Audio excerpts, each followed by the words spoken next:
আজকের আধুনিক ছকছকে সাংহাই তৈরি হয়েছে চীনা শাসকদের দূরদর্শী পরিকল্পনা আকর্ষণীয় ভৌগোলিক অবস্থানের জন্য। এটি এখন চীনের অন্যতম বিজনেস হাব।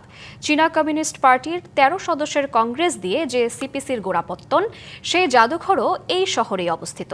পরিচ্ছন্ন আর উন্নত এক শহর নির্মাণের কায়দা কৌশল জানা যাবে এই শহর পর্যবেক্ষণে।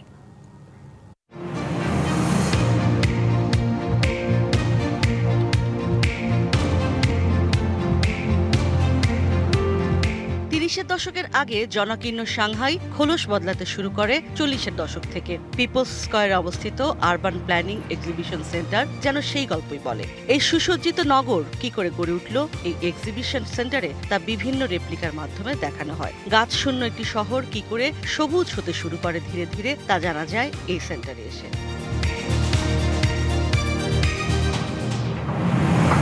ওরিয়েন্টাল পার্ক টিভি টাওয়ার চীনের সাংহাইয়ের অন্যতম প্রধান এবং আইকনিক ল্যান্ডমার্ক। এটি পর্যটকদের আরেক আকর্ষণ। ৪৬৮ মিটার উঁচু এই টাওয়ারে গ্লাস স্লিংয়ে পা দিয়ে হবে এক অবর্ণনীয় অনুভূতি। আর এই শহরের শাসকদের অংশ যে সিপিসি, তাদের প্রথম ১৩ জনের কংগ্রেস অনুষ্ঠিত হওয়ার মেমোরিয়ালটিও এখন অন্যতম দর্শনীয় স্থান, যাদের হাত ধরেই চীনা কমিউনিস্ট পার্টির গড়ে ওঠা।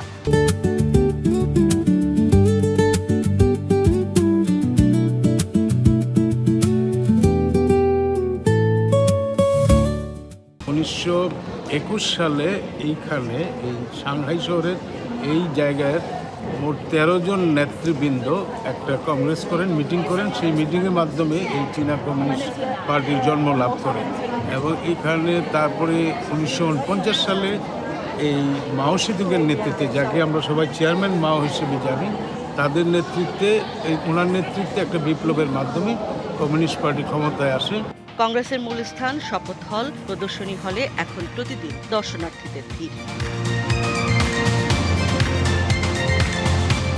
চাইনিজ কমিউনিস্ট পার্টির আঁতুড়ঘর এই জায়গাটি, এবং এখনও চাইনিজ মানুষে ভরপুর হয়ে আছে, একদম সরগরম হয়ে আছে স্থানটি। কারণ অনেকেই কমিউনিস্ট পার্টির যে আঁতুড়ঘর সেটি দেখতে আসছেন, সেখানকার যে পুরনো স্মৃতি, সেখানকার যে ইতিহাস সেটি জানতে আসছেন। ইশরাত জাহান উর্মি, টিভিসি নিউজ, সাংহাই, চীন।